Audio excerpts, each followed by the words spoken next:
Hello everyone, इस मी सबा शेख और आज बात कर लेते हैं फिफ्थ टेस्ट मैच। और फर्स्ट डे इंडिया ने टॉस जीता और फिर उसके बाद बैटिंग स्टार्ट हुई, लेकिन इस बैटिंग लाइनअप में रोहित शामिल नहीं है। अब रोहित शर्मा के हवाले से कई बातें हो रही हैं कि रोहित शर्मा खुद नहीं खेले या हालात ऐसे पैदा कर दिए गए कि रोहित शर्मा नहीं खेल पाए, या फिर इसके पीछे क्या वजूहात हैं, ये तो हम डिस्कस करेंगे। लेकिन अभी कुछ डिस्कस करते हैं कि किसने कितने रन बनाए। अच्छा, मेरे पास जो यहाँ पर स्टैट्स हैं उसमें जसवाल जो हैं वो 10 रन बनाकर आउट हुए, जिनके हवाले से बड़ी बातें की जा रही थी कि भाई वो तो अटैकिंग पोजीशन पर रहते हैं और अब जो वो खेलने आ रहे हैं पता नहीं क्या हो जाएगा। मतलब ये प्लेइंग 11 जो कि रोहित शर्मा के बगैर है, इसमें किसके कितने रन रहे लेट्स सी। केएल राहुल ने जो है वो 4 रन बनाए, उसके बाद शुभमन गिल 20 रन बनाए और फिर उसके बाद विराट कोहली, जिनके बारे में कहा जा रहा है कि उन्होंने कहा है कि मैं सब फिक्स कर दूंगा, उन्होंने बनाए हैं 17 रन और पंत गए हैं 40 पे। इसके अलावा जडेजा के हैं 26 रन और फिर ये जो वाशिंगटन सुंदर आए इन्होंने बनाए 14 रन। उसके बाद बुमराह थे 22 रन पे और ऑस्ट्रेलिया ने 80 रन भी जो है वो 80 ओवर्स भी जो है वो नहीं खेलने दिए, 80 ओवर्स भी ये पूरे नहीं कर सके और 185 पे ऑल आउट। यहाँ पर जो बुमराह है ना, उनके जो 22 रन हैं, इस हवाले से अगर मैं बात करूँ तो बुमराह की ये जो 22 रन हैं ये अगर ना होते तो इंडिया की टीम के रन्स और कितने कम होते। अब सारा कुछ अगर बुमराह ने ही परफॉर्म करना है और सारा कुछ बुमराह की तरफ से ही होना है, लाइक बुमराह बॉलिंग भी कर रहे हैं, बहुत अच्छी बॉलिंग कर रहे हैं, बुमराह रन्स भी कर रहे हैं और कल फिर बुमराह जो है वो आके ये भी पूछेंगे कि भाई एम्पायरिंग भी मैं कर लूँ क्या। तो इंडिया की जो क्रिकेट टीम है उसमें मिस्टर फिक्सिट, उसमें जो है वो बाकी प्लेयर्स क्या कर रहे हैं। अच्छा, अब ये बात की जाती है जी थोड़े थोड़े रन्स तो सबने किए हैं, मगर ये वही प्लेइंग 11 है जिसके बारे में बात की जा रही थी कल जब गौतम गंभीर आए तो उन्होंने कहा कि जी ऐलान हम बाद में करेंगे, ये हम कंडीशंस देखकर बताएंगे कि रोहित शर्मा खेल रहे हैं या नहीं खेल रहे हैं। कप्तान के बारे में वो इस तरह की बात कर रहे थे, रोहित शर्मा कप्तान थे कल तक, तो वो कप्तान के बारे में ये कह रहे थे कि कंडीशंस देखकर हम डिसाइड करेंगे कि रोहित शर्मा खेलेंगे या नहीं खेलेंगे। ये बड़ी हैरानकुन बात है। जो मैंने आगाज़ में बात की थी ना शुरू में कि रोहित शर्मा के साथ हुआ क्या, तो ठीक है रोहित शर्मा की जो ओवरऑल जितनी भी परफॉर्मेंस रही है वो उतनी अच्छी नहीं रही, लेकिन फिर परफॉर्म तो विराट कोहली भी नहीं कर रहे और दीगर प्लेयर्स भी ऐसे हैं जो कि परफॉर्म नहीं कर रहे। लेकिन ये कितनी बड़ी एम्बैरसिंग बात है रोहित शर्मा के लिए। खुद उनके जो फैंस हैं वो बड़े जो हैं एंथुजियास्टिक हैं और जिस तरह से हमने देखा था आईपीएल हुई थी उसमें उन्होंने जिस तरह सपोर्ट किया था रोहित शर्मा को जब मुंबई इंडियंस ने उनको कैप्टनसी से हटाया था, तो अभी मुझे समझ में नहीं आती कि रोहित शर्मा की वही वाली फ़ैन फॉलोइंग कहाँ गई,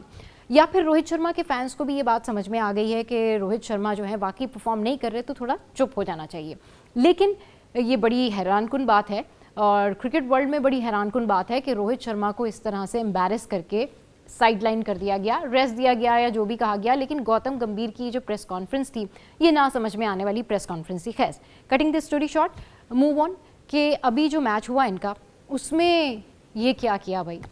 सैम कॉन्स्टेंस मतलब अपने डेब्यू पे तहलका मचाने वाले, विराट कोहली को यहाँ तक पहुँचाने वाले कि उनको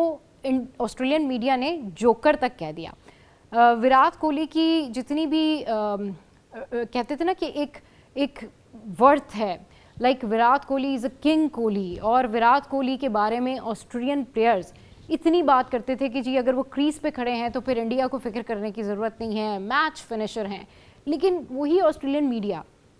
सैम की वजह से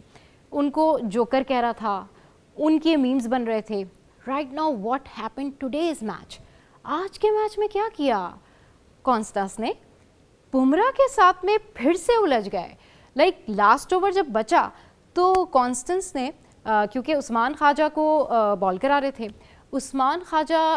को जब वो बुमराह बॉल करवाने के लिए जा रहे थे तो जो इंडियन मीडिया है वो अभी से ही शोर मचा रहा है कि जो ऑस्ट्रेलियन प्लेयर्स हैं वो थोड़ा सा डिले कर रहे थे कि भाई ओवर का टाइम निकल जाए और पहला ओवर हो ही ना। बट 2 रन्स पे जब उस्मान ख्वाजा आउट हुए उससे पहले पीछे से जो कॉन्स्टेंस है यानी सैम कॉन्स्टेंस वो पीछे से स्लेजिंग कर रहे थे, कुछ कह रहे थे, तो बुमराह को गुस्सा आया, फिर उन्होंने बॉल कराई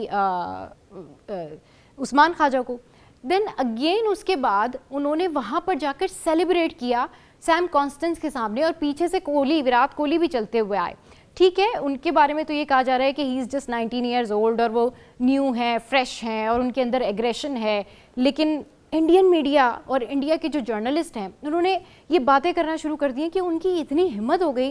कि आज तक बुमराह के बारे में तो किसी ने बात नहीं की। अभी मैगरा ने भी उनकी तारीफ़ की, पैट कमिंस ने भी उनकी तारीफ़ की, पूरी दुनिया कह रही है भाई 30 विकेटें वो ले चुके हैं अब तक के इस वाले जो मैचेस चल रहे हैं उनके करंट मैचेस में। और फिर उसके बाद उनकी इतनी हिम्मत हो गई कि उन्होंने इतने सीनियर प्लेयर के साथ जो है वो इस तरह की हरकत की। तो अब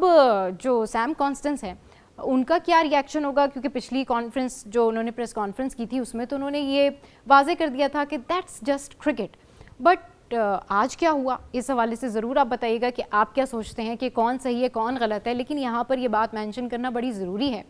कि सैम कॉन्स्टेंस को जिस तरह से ट्रीट कर रहे हैं इंडियन प्लेयर्स, ठीक है उनकी गलती होगी, उन्होंने पीछे से कुछ कहा होगा, उनको स्लेजिंग की होगी, लेकिन क्या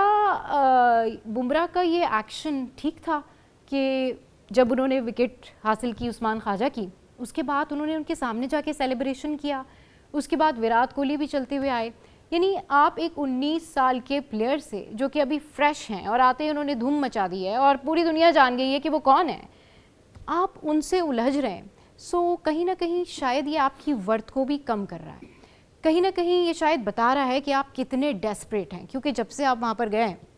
आप डिफेंसिव हैं, आपकी टीम में मसले चल रहे हैं, आपके प्रॉब्लम सॉल्व नहीं हो रहे, आपकी टीम में हर यंगस्टर से लेके सीनियर जूनियर तक सबको कप्तानी चाहिए। और अब आपके जो एक्शंस हैं वो यहाँ तक आ गए हैं कि चलिए जी आपका मसला स्टीव स्मिथ के साथ हो जाता, समझ आती थी, लेकिन आप कल फिर पूरी फोर्स के साथ आएंगे। और इनफैक्ट ये बड़ी हैरत की बात है कि जो इंडियन जर्नलिस्ट हैं उन्होंने अभी से ये कहना शुरू कर दिया कि मैच जो है इंडिया वर्सेस ऑस्ट्रेलिया नहीं है, बल्कि ये मैच जो है इंडिया वर्सेस सैम कॉन्टास है। तो अब आपको क्या लगता है कि कल क्या होगा, क्योंकि अभी से जो इंडिया का मीडिया है, इंडिया के कुछ प्लेयर्स हैं, वो शायद कल रेडी होकर आएंगे कि भाई सारी एनर्जी जो है ना हमने उनको दिखाने में लगानी है कि व्हाट वी आर। मेरे ख्याल में उनको पता होगा कि आप लोग क्या हैं, लेकिन इस तरह का एग्रेशन किसी जूनियर के साथ जाके उस लेवल के ऊपर फाइट करना या लड़ना बनता नहीं है, क्योंकि बुमराह एक बड़े बॉलर हैं। बुमराह अगर उनको एग्रेशन ना भी शो करें, ठीक है वो नेचुरल है, उन्होंने एग्रेशन शो कर दिया, बट अब उनकी जो आवाम है उन्होंने कहना शुरू कर दिया जी कल का मैच आप देखें, हमारी टीम जो टूट फूट गई थी, हमारी टीम जो रन नहीं कर रही थी, कल हम बताएंगे कि कल हम कैसे आउट करते हैं, कल हमारी टीम डेवलप होगी। तो इस झगड़े के बाद आपकी टीम डेवलप होगी, बड़ी सैड बात है। अच्छा जनाब, एक और बड़ा ज़बरदस्त इशू, शन वॉटसन ज़बरदस्त क्रिकेटर रहे हैं ऑस्ट्रेलिया के, उनसे सवाल हुआ प्रेस कॉन्फ्रेंस के दौरान कि भाई इंडिया जो है वो चैंपियंस ट्रॉफी के लिए पाकिस्तान नहीं आ रहा। तो उनकी जो एक हंसी थी या जिस तरह से उन्होंने स्टार्ट किया अपनी बात का, तो उनकी हंसी में बहुत कुछ था और वो हंसते हंसते पहले वो हंसे और उसके बाद फिर उन्होंने 2-4 बातें ऐसी की जिसके ऊपर मेरे ख्याल में अब जो इंडियन क्रिकेट बोर्ड है या इंडियन क्रिकेटर्स हैं उनको भी सोचना चाहिए। उन्होंने कहा जो इंडिया पाकिस्तान के मैचेस होते हैं ये पूरी दुनिया में देखे जाते हैं, चैंपियंस ट्रॉफी बहुत बड़ा इवेंट है और अगर इंडिया पाकिस्तान नहीं जा रहा तो ये बड़ी मतलब बैड लक वाली बात है, ये बड़ा अनलकी है उनके लिए, उनको ये अपॉर्चुनिटी गेन करनी चाहिए थी ताकि जब वो पाकिस्तान जाते तो वो देखते कि पाकिस्तान में जो फैंस हैं वो किस तरीके से ट्रीट करते हैं लोगों को, और अब उनको पता चलता कि पाकिस्तान में कितना ज़बरदस्त ये मैचेस होते हैं और लोग किस तरह से वेलकम करते हैं और पाकिस्तानी अवाम जो है वो इंटरनेशनल प्लेयर्स को देख के बहुत ज़्यादा मेहमान नवाजी करती है, बहुत ज़्यादा जो है उनका ख्याल रखा जाता है। तो जी मेरे ख्याल में अब अभी तो चैंपियंस ट्रॉफी शुरू भी नहीं हुई है, लेकिन उनका ये बयान एक और तहलका मचा गया क्योंकि फिर इंडियन मीडिया शुरू हो गया। बहरहाल ऑब्वियसली उनका ताल्लुक भी ऑस्ट्रेलिया से ही है, तो कुछ समझ में नहीं आ रहा कि ये जो दोनों टीम्स हैं ऑस्ट्रेलिया एंड इंडिया, ये पर्सनल प्रॉब्लम्स भी साथ साथ चला रहे हैं, प्रोफेशनल प्रॉब्लम्स भी साथ साथ चला रहे हैं। और अब देखना ये है कि कल वो 19 साल का लड़का और यहाँ से द ग्रेट बुमराह क्या करेंगे। जाते जाते एक और खबर आपके साथ में शेयर कर देती हूँ, it's about Dhoni, M S Dhoni कहते हैं कि जी मतलब उन्होंने गुफ्तगू की और उन्होंने बाकियों को जो है वो कहा, उसके बारे में भी बहुत बात हो रही है, लोग उस हवाले से भी बहुत बात कर रहे हैं। एम एस धोनी कहते हैं कि जी मैंने कभी अपनी PR पे तवज्जो नहीं दी, मैंने कभी ये तस्वीरें और इन तमाम तर चीज़ों पे तवज्जो नहीं दी, मैंने फोकस किया मेरे काम पर। अगर आपका काम अच्छा हो तो आपको PR की ज़रूरत नहीं पड़ती। इस पे बहुत सारे क्रिकेटर्स भी अपना रिएक्शन शो कर रहे हैं, लेकिन बच बचा के, क्योंकि वो सब जानते हैं कि अगर MS धोनी को PR की ज़रूरत नहीं थी तो फिर MS धोनी की हेलमेट में तस्वीरें, विलेज में काम करते हुए तस्वीरें कहाँ से आती हैं। इस पर आप क्या समझते हैं कि MS धोनी ने ये बयान ऐसे ही दे दिया है या वाकई इस हवाले से वो किसी को हिट कर रहे थे? तो अपना फीडबैक ज़रूर शो कीजिए और हमारे साथ शेयर कीजिए। आज के व्लॉग से फ़िलहाल इतना ही।